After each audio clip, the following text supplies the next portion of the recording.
It was Barack Obama's first church service since resigning from Trinity United Church of Christ. Visiting a Southside Chicago congregation, he talks personally on the role of faith in his life. People ask me sometimes, how do you manage all this? Folks talking about you on cable, and I said, trust in the Lord. I trust in the Lord. He looks after me. Every day. With his wife and daughters looking on, Obama delivers a broader Father's Day message, calling on fathers, especially in the African American community, to play a greater role in their children's lives. But if we're honest with ourselves, we'll admit that too many fathers are also missing. Too many fathers are MIA. Too many fathers are AWOL. Missing from too many lives and too many homes. They've abandoned their responsibilities. They're acting like boys instead of men. Even straying from his script to make this point. Any fool can have a child. That doesn't make you a father. Obama shares his own experience of a father who left home when he was only 2, though admitting his story had a different ending. And I know what it means to have an absent parent. My father wasn't in the house when I was growing up. I have to say my circumstances weren't as tough as they are for many young people today. I was growing up in Hawaii. Hawaii is not quite as tough as the South Side. I'm just telling the truth. Even while acknowledging failings of his own. And I say this knowing that I've been an imperfect father, knowing that I've made mistakes. I'll continue to make more, wishing that I could be home more for my girls and my wife. Rick Sanchez, CNN, Atlanta.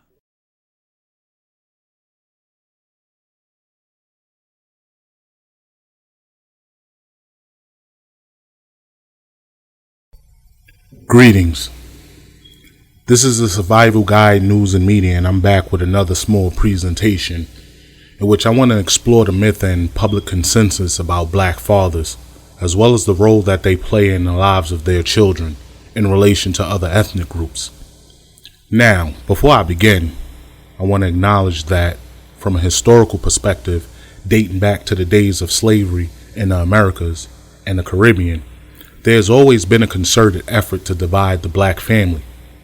There's also been a great effort to minimize the role that the black man holds in relation to being the leader of his family. To look at the same phenomenon currently and statistically, it has been shown that people of color are more likely to have children out of wedlock, meaning most of the time when a child or children are conceived, the parents are not married, and in many occasions they are not in a relationship or living under the same roof. It has also been obvious that from a social and economic standpoint, black relationships endure a lot of stress, and it's not just limited to those aforementioned issues. We could look at a number of factors on why black relationships have a tendency to be unsuccessful, but I think that's a subject in which I would have to do an entirely different presentation. What I do want to focus on is the direct correlation that because statistically black relationships, and for the most part many relationships in this country end up in a breakup or divorce, that black men are, how can I say this, sort of predisposed to not love, care, and provide mental, emotional, and financial support to their children. However, unlike other ethnic groups, men of color seem to receive a lot more criticism and scrutiny when it relates to our roles as fathers. You even see these negative and inaccurate messages perpetuated about black fathers in the mainstream media. You can witness this rhetoric being spewed on social media, mainly Facebook. Have you ever gone through the comment section of videos on YouTube that explore the subject of race and ethnicity? Some of the most racist, insensitive, and vile commentary and opinions you will ever see. Yet when discussions take place about men and fatherhood, it seems like African American men are excluded from the conversation, mostly due to the fact that we have been depicted as being overwhelmingly absent from partaking in our role as a father. I think this mindset actually does more damage to black men because our roles as dads have taken on this stereotypical connotation. The hilarious part of this discussion is that recently, I believe it was last June, 2015, the Centers of Disease Control conducted a study on this phenomenon, examining the role and active participation of African American fathers as compared to other ethnic groups. And the results might surprise you a little bit. Well, Father's Day is just around the corner, and it's usually the holidays. You know, some dads will joke about because of the gifts they might get, the bad cologne, the socks, another tie. The homemade cards are cute, though. But, you know, for black fathers in America, it's no laughing matter because many experts say there's a crisis when it comes to black fathers in this country. Now, a study done by the Pew Research Center says 1 out of every 4 fathers live separately from their children. So there's more than 20 million kids who don't have dad at home, and it gets even more startling by race. 21% of white dads live away from their kids, and the number more than doubles to 44% when you talk about African American fathers. So we're going to talk about that and just the importance of being a dad. We're happy to have with us 2 special guests. One, actor, author Tyrese Gibson, joining us from Los Angeles. Also with us, Eric Payne. He's from New York City, now calls Atlanta home. He's written a book called Dad as Easy as ABC, the 26 Do's and Don'ts about being a dad. He's a daddy blogger as well. And to lay everything out there, Eric, he's the father of a 17-year-old stepson. His daughter, toddler, 6 years old, love that age. Tyrese has a 4-going-to-be-5-year-old daughter. So and Eric, I'll start with you. Let's get right to that crisis word. Do you agree with that sentiment, that there's a crisis with black fathers in this country? I do think that there's a crisis. I mean, it's not anything that I'm interested in sensationalizing, but I do, you know, with that statistic alone, that's something to be concerned about. Right. It's an eye-opening number. Tyrese, let's hit you on this one, because even if dad is not home, it's about involvement with our kids. I mean, it's about seeing them and talking to them daily and walking through life with them, right? Right. Well, I mean, listen, I have a saying that excuses sound best to the person that's making them up. And there's plenty of black men in particular who got plenty of excuses as to why they're not involved and more, you know, around their children. But I also want to address this, which a lot of people don't talk about. How often is that black father or father in general reaching out, trying to get access to his kids, and because you're dealing with an ex-wife, girlfriend, mother of your child, fiance, who's now bitter and hostile and angry because the relationship is no longer, who's going above and beyond to use that resentment to block access from the father getting to the child. So then that speaks to, and I want to hit both of you, but Tyrese, I'll stay with you. We as dads, and especially it sounds like in the African American community, have to fight for our kids, have to fight for time with our kids because we know how important it is, right? Yeah, well, I mean, I think there's so many black fathers that are locked up and in prison. That's why we're amongst the lost generation. I think ultimately, if you don't have a father to look up to, then you're gonna probably gravitate towards the most prominent, influential black male in your neighborhood, and they end up being influenced by the Crips, the Bloods, and the thugs that are in their neighborhood because they're looking for someone to look up to. Wow. And Eric, what Tyrese is talking about is so important, the influence. And especially when you talk about growing boys, the sons that we have. Number one, is dad the good role model? And if dad isn't around, then who is the role model? Who is the one that young man is looking up to be like down the road? Right. Well, it takes a village. I mean, no doubt, even with dad in the picture. So I think sometimes that you have to corral in the pastor or the uncles, if there are uncles, the older cousins. You just bring in that village experience, or even family friends that are males that feel that they, you need to ask those people to step up and get involved to shape this child. Tyrese, in the black community, do men challenge other men to be the dads they need to be and help them in that process? Absolutely. I've been a part of those type of conversations. I've had many of those conversations. Like I said, excuses sound best to the person that's making them up. If you go above and beyond to do any means necessary as a father to get access to your kids, even if you got to go through the court system. Most black fathers don't want to go to court to fight for them kids because they got other cases pending. So why would you want to go to court to fight for your kids? I think ultimately you are supposed to do any means necessary, because when you don't, as a black father, get involved in your little girls' lives or your little boys' lives specifically, then you're adding to the lost generation. Wow. Eric, let's get you to weigh in on that one, and weigh in on men rallying around other men to be the dad he needs to be. How important is that?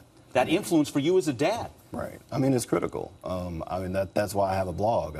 It started out as a personal therapy for myself, but what I realized in time was that it was becoming a resource, albeit online, and, you know, it's critical to have that face-to-face conversation, but it's critical to have a group conversation about this. You have to get in someone's face and say, look, this is your responsibility. You need to step up, because it's not about you and whatever happened with the person that preceded, you know, the creation of this child. It's about creating, you know, a loving, nurturing environment for this next future adult citizen of the community of the United States. You know what? Strong, vibrant young man and young woman. Quick. Go ahead, Tyrese. I want to add to that and say, first of all, before we go, I know we're mainly focusing on this particular topic, but for all of the real fathers around the world that's watching this, I just want to say thank you for contributing to the education and having a real presence, being that father that goes to classrooms and read to your kids' classmates. The ones that are involved, we may not end up in the press and the media every day with the involvement that we have in our kids' lives, but we are there. And salute to you early for Father's Day. Keep it going. We need you. And if you know that you're of a friend who's a deadbeat father, do what you got to do to have those conversations to encourage him to be more involved, because it's only the kids that suffer in the end when they don't have a father in their presence. Tyrese, well put. Amen to that, because the seeds we plant now as dads will bear much fruit later on that we may not see right now. Hey, we've hit on some serious stuff here, obviously, and that's a good thing. Before I let each of you guys go, and Tyrese, I'll start with you. Give me that dad moment that you remember. As this Sunday comes and you might get that bad pair of socks, give me the dad moment you remember that just almost brings a tear to your eye. You know what? Me and my daughter have such an amazing relationship. I want to send a big shout out to President Obama for how involved he is with his kids. You know, he has created, as a black man, he has created the new standard in fatherhood. How can you be the president of the United States and still have an amazing relationship with your kids? It's removed all the excuses that any black man could ever have. Wow. Period. Good So stuff. me and my daughter have the best relationship. I love her. As busy as I am, I always go above and beyond to make time. And her 5th birthday is coming up, and the theme is Willy Wonka. I love it. I love it. I love those ages. Going to be 5. Eric, you have a 6-year-old. You got a dad moment you want to share? Sure. I mean, I agree with Tyrese's sentiments 100%. I think that for me, watching my son graduate from 8th grade, and recently my daughter, she danced in a performance on the Rialto stage. She led a dance performance with a packed house. And, you know, I had no problem letting the tears well up in my eyes. You know, fathers are hiding in plain sight everywhere, doing what they're supposed to do in the classrooms, to dropping their kids off, getting them involved with sports and all of that kind of thing. And as well, I'd like to salute those people as well, because we're everywhere, and, you know, we're just trying to do what we're supposed to do for our children. Hey, great conversation, you guys. Tyrese, thank you. Eric, you as well. Thank you. Really important stuff as we encourage each other as fathers, no matter what, because that's Salute to all the fathers, greatest job for sure. out Definitely. there, man. Okay, guys, thanks again so much. Thank you. Before I discuss these findings, I want to kind of share a personal experience from my own life. Me personally, I grew up in Bedford-Stuyvesant, Brooklyn during the 1980s, during the height of the crack epidemic. And I was fortunate enough to grow up in a household with 2 parents who weren't rich or wealthy by any stretch of the imagination.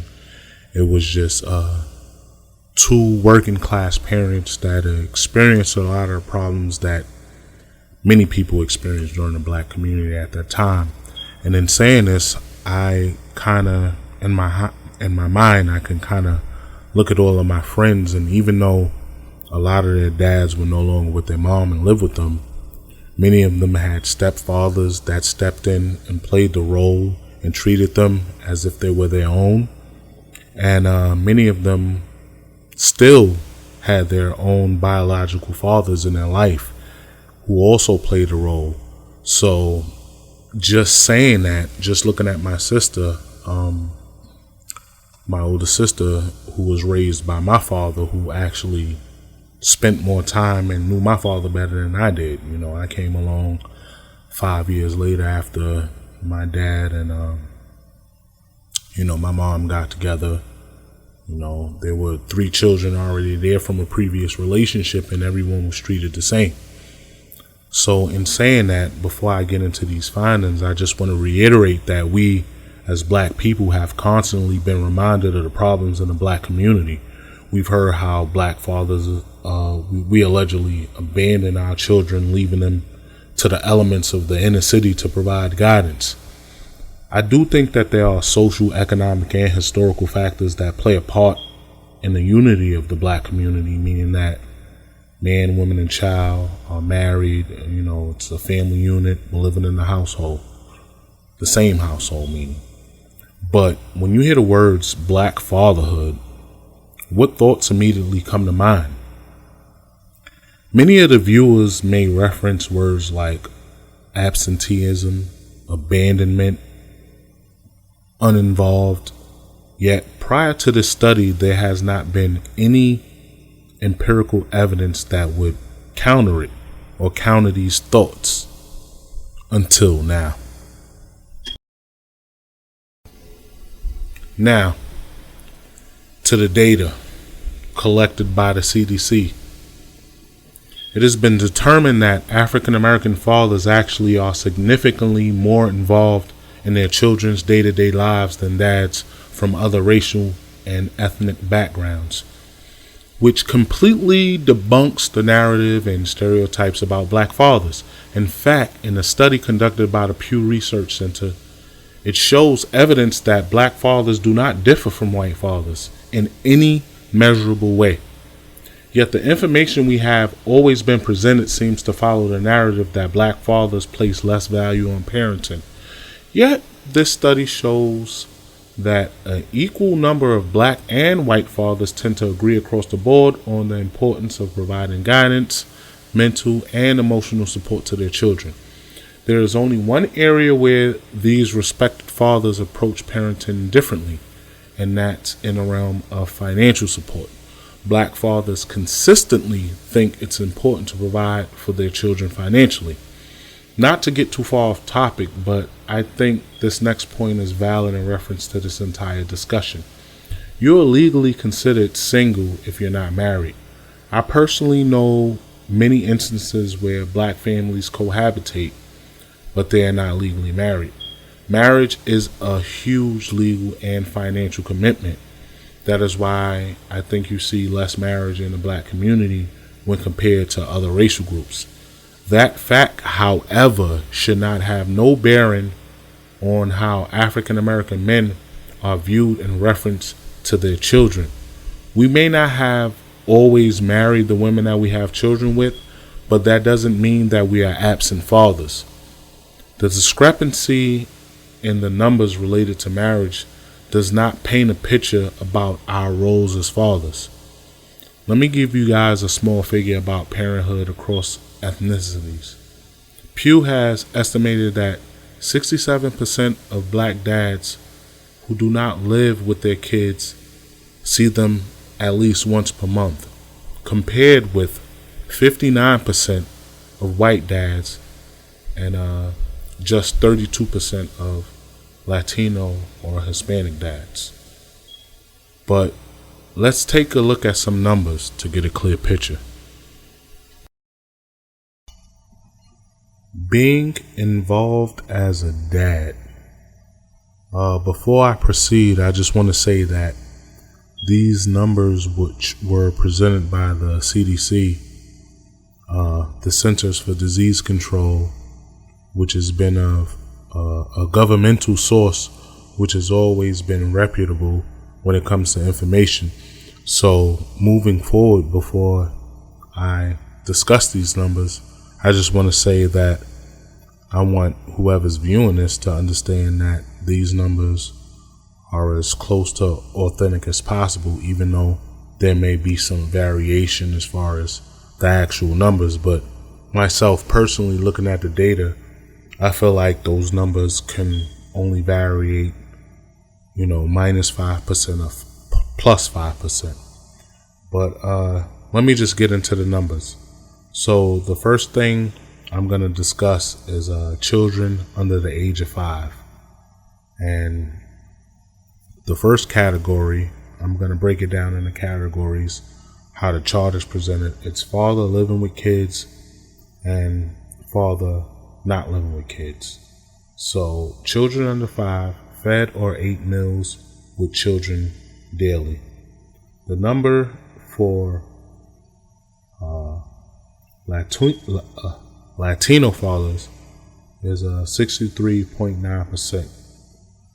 The number for white fathers is 73.9%, and the number for black fathers is 78.2%.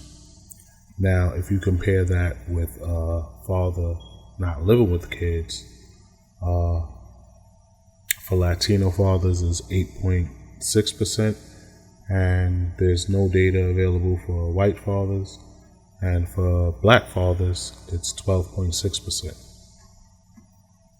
Now, the next category is, and we're speaking about children under the age of 5, it's bathed, diapered, or dressed children daily.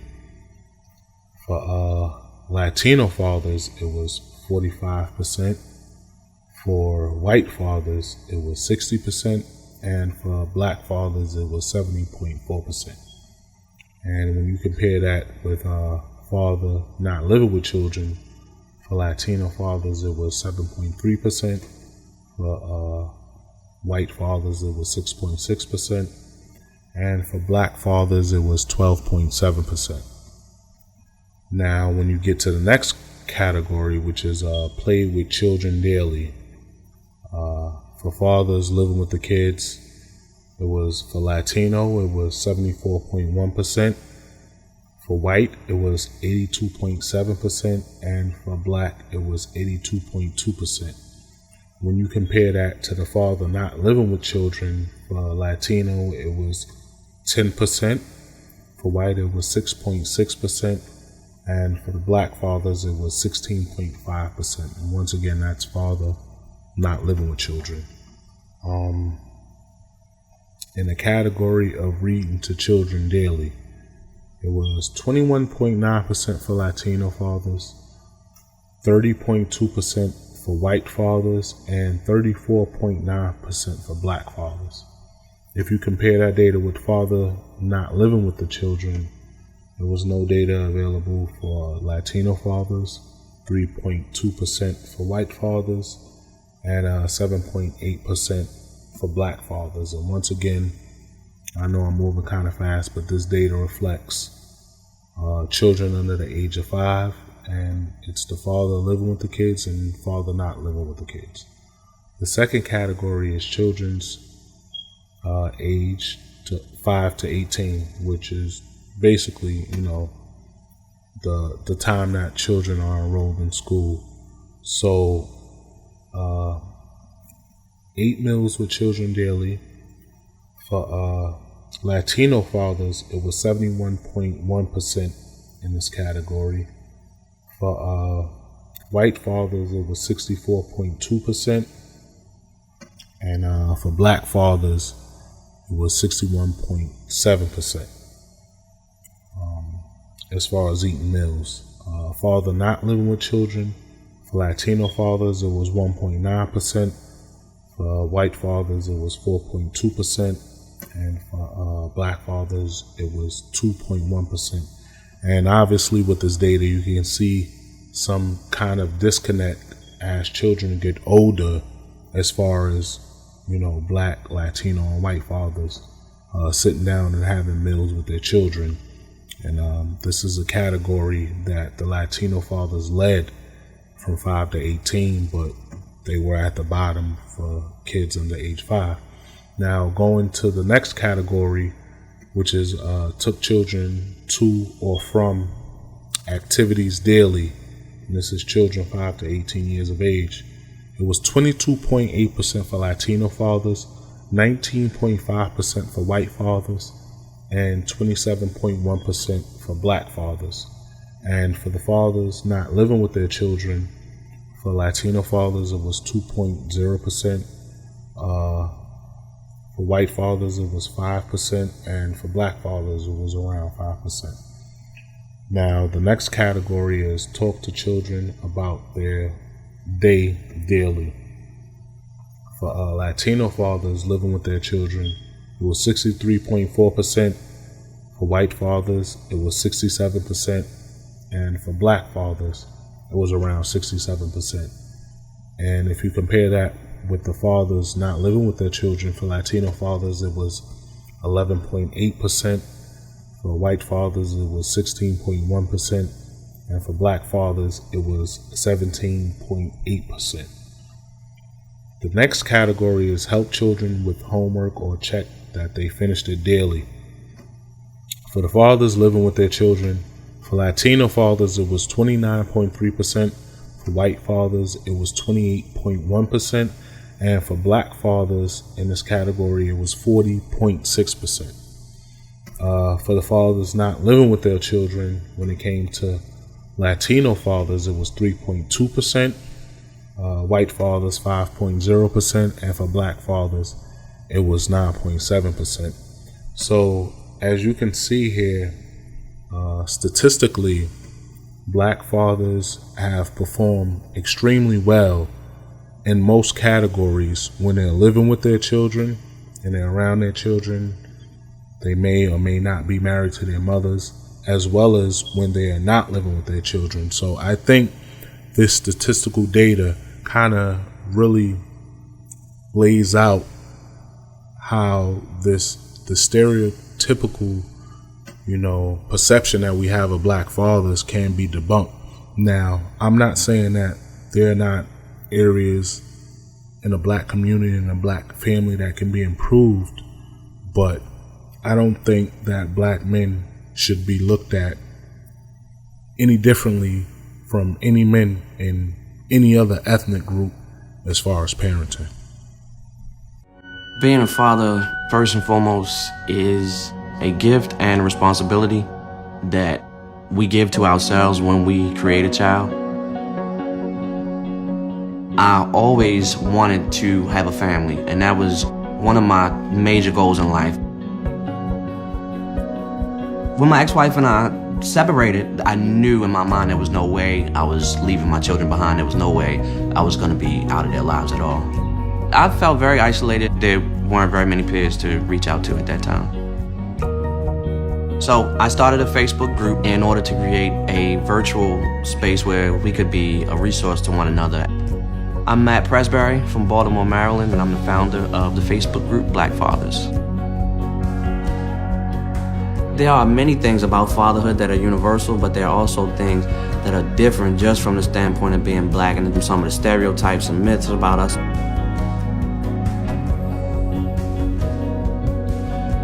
With what's happening in Baltimore and what's happening around the country, I feel like a group such as Black Fathers is providing an opportunity to change the narrative that black fathers don't exist.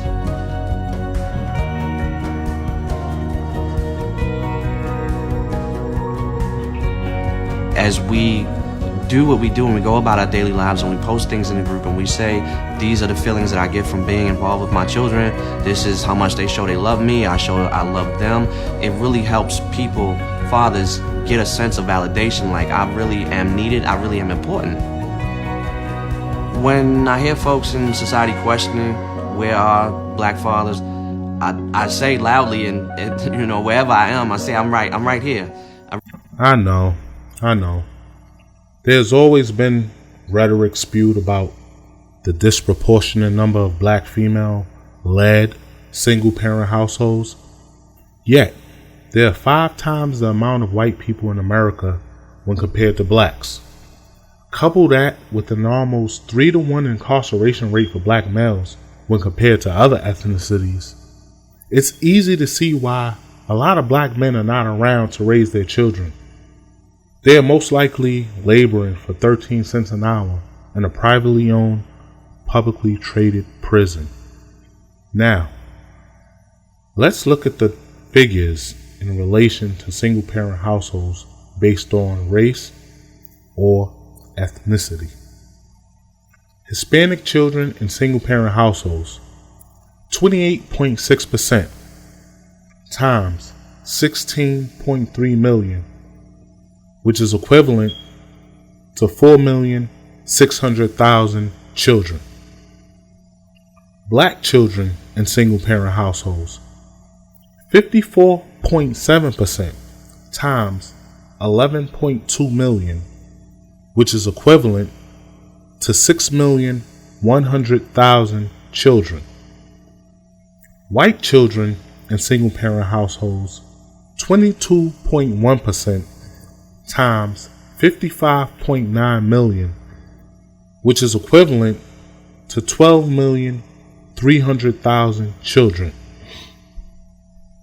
So even with an almost twice as high internal percentage of single-parent households, the external percentage is that there are still only one half as many black children living in that situation as there are white. And when you add the greater quantity of white at-risk youth to the CDC data, it seems that the quality of some of the white parenting may not be quite as strong. But we don't really hear much about the single parenting crisis of absent white fathers now, do we? And we don't see our jails filled to the brim with the failed results of these millions of white single parent households, even with a 3-to-1 gap in actual numbers. Instead, we see it filled with, far more frequently, black men who afterward can't really be good attentive fathers anymore. Now, can they? Perhaps the source for this internal percentage differential is that in the first place. Whatever one's stance is on the state of the black community and affairs of the black family, this CDC info has shown one thing, that pound for pound, based on family by family basis, black fathers are generally more attentive to their children, whether they are with them or apart from them. And utilizing this data, it is clear that there are far more white children at risk from their less attentive absent fathers than there are black children. Shouldn't that be the larger concern if missing fathers are truly the crisis some people claim it is? You examine this data and you come to a conclusion. Thanks for watching.